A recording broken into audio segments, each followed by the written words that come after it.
Holly Hughes, let me start with you. What do you make of this horrifying case?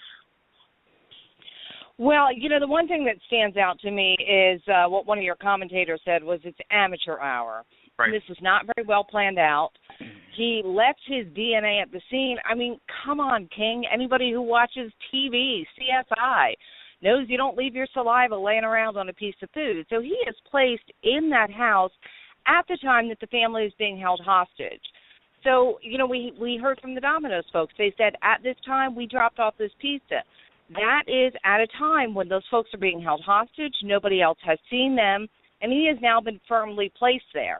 His best bet at this point is to, like rats on a sinking ship, you better start giving up names and singing like a canary and talking about who else was there and try and work out some kind of deal. Because right now, based on the evidence that's been released, you are the only person that we know of that is there, and you have a connection to this family. They know who you are.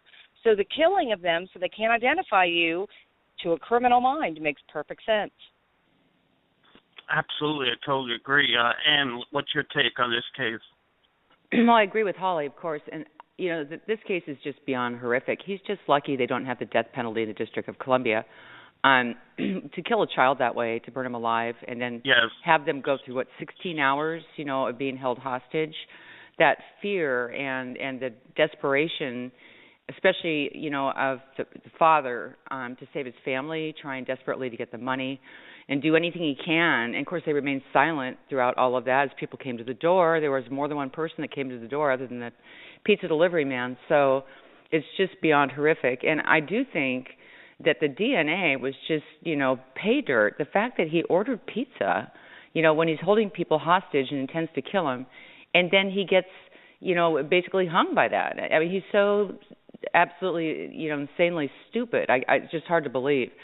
But the other part of it is, I think, when somebody knows somebody, like that, and they opened the door for him, obviously, and it was somebody that was familiar to them, it must have just been so frightening, for them to see him turn on them. He had been stopped for having a machete and I think like a pellet gun or a BB gun out in front of the ironworks that was owned by the father and the family.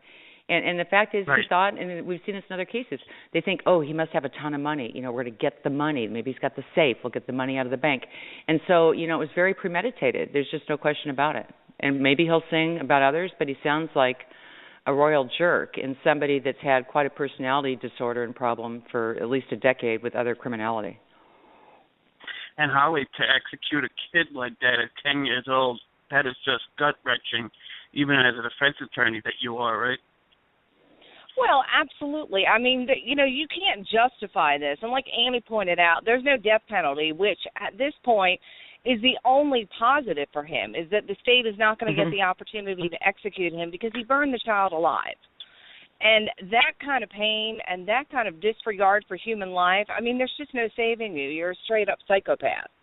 And given the opportunity, you would commit another crime like this. And you did this for what, $40,000? Are you kidding me? I mean, that is just such a small number. When we hear about people being kidnapped or taken hostage, we hear numbers like, oh, it's a $10 million ransom, it's a $5 million ransom. This fool executed all these people, burned a 10-year-old little boy alive for $40,000, and bear in mind, he had help. So that $40,000 is getting split. So what is his take? What does that tell you? It tells you that the value of a human life to him is about $10,000. You know what? There's no saving. There's just no saving somebody like that.